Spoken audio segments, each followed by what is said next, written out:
Hello les amis, bonjour. La foi, c'est la ferme assurance des choses qu'on espère et la démonstration de celles qu'on ne voit pas. Combien de fois ai-je proclamé ce verset sur d'autres versets dont j'appelais la réalisation, et combien de fois je l'ai proclamé dans mes espérances? Et je me suis rendu compte que dans ce verset, il y a finalement deux choses. La ferme assurance des choses qu'on espère. Ça, c'est une proclamation. On proclame avec assurance les choses, les versets, les espoirs, tout ce qu'on espère. On le proclame avec conviction. Mais la deuxième partie du verset dit que la foi est la démonstration des choses qu'on ne voit pas. Et pour démontrer quelque chose qu'on ne voit pas, il faut la conviction que la chose va se réaliser. En Romains 14, verset 23, « Mais celui qui mange, malgré ses doutes, prononce sa propre condamnation, car son acte ne procède pas de sa foi. » Ce qui veut dire, si je comprends, c'est que même en dehors du manger, si je fais quelque chose avec des doutes, je prononce ma propre condamnation parce que mon acte ne procède pas de ma foi. Et la deuxième partie de ce verset dit que si nous agissons sans avoir la conviction d'être approuvés de Dieu, nous péchons. Pécher, dans son sens originel, veut bien dire manquer notre cible. Je me place donc dans l'attitude de cet archer qui est en train de bander son arc pour tirer sur sa cible et qui tire à côté. Alors bien sûr, il aura au moins fait l'effort de s'entraîner à tirer sur la cible, néanmoins, il tire à côté. Et le but principal, c'est quand même de toucher notre cible.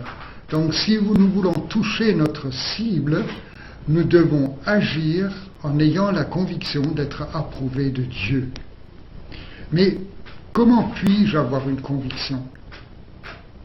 Comment passer de la proclamation de ce que j'espère à la conviction que ça va se passer?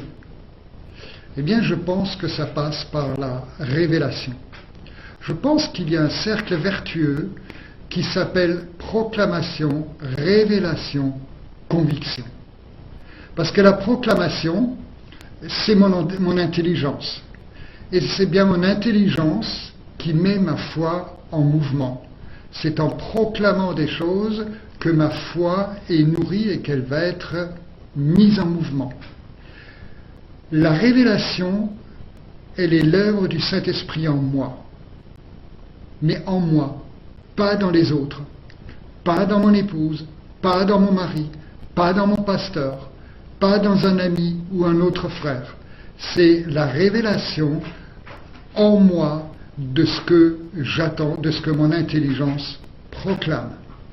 Et la conviction, elle est dans mon cœur. C'est là que Dieu regarde. Nous lisons en 1 Samuel 16, verset 7, « Car l'homme a égard à ce qui est devant ses yeux, mais l'Éternel a égard au cœur. » Donc c'est bien là que l'Éternel regarde. Il regarde dans nos convictions de cœur.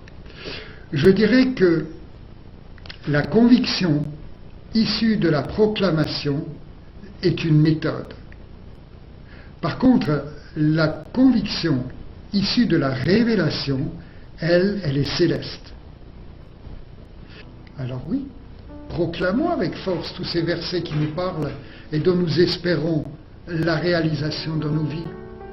Prions pour avoir la révélation de ce qu'ils expriment, mais de ce qu'ils expriment pour notre vie, pas ce qu'ils expriment pour la vie de quelqu'un d'autre, pour notre vie. Et alors, quand nous aurons cette révélation, nous pourrons marcher dans la conviction qu'ils vont se réaliser. Voilà, c'était la minute savoir et faire. Soyez gardés, encouragés, fortifiés et peut-être à bientôt.